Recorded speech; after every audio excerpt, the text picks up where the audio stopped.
Pamirsa sadena, wilujeng patepang deui saring simkuring Reza Distira SMN 1 Bojonggede. Acara Warta Sunda.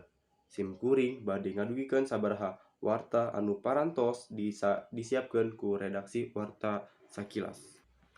Coronavirus mangrupakeun kumpulan virus anu tiasa ngainfeksi sistem pernapasan. Dina kasurupan kasus virus ieu ngan ukur nyababkeun infeksi pernapasan minor.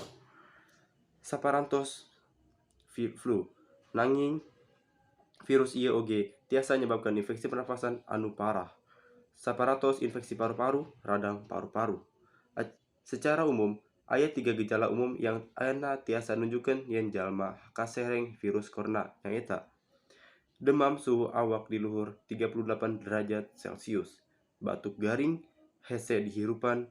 Aya sabaraha gejala sanes anu oge tiasa muncul dina infeksi virus corona sanes henteu umum nyaeta: nyeri sirah, hiji jalma tiasa newak COVID-19 ku sabaraha cara, nyaeta ngahaja ngusup ciduh tetesan anu keluar nalika jalma anu COVID-19 batuk atanapi bersin, tahan sungut atanapi irung tanpa nyeseh heula tangan saatos nyabak objek anu parantos disimbah ku ciduhna jalma COVID-19. Kumaha carana terang upami anjeun ngaduhan COVID-19 ku cara uji rapid. Tes gancang pikeun ngadeteksi antibodi sareng anu dihasilkeun ku awak pikeun merangan virus corona.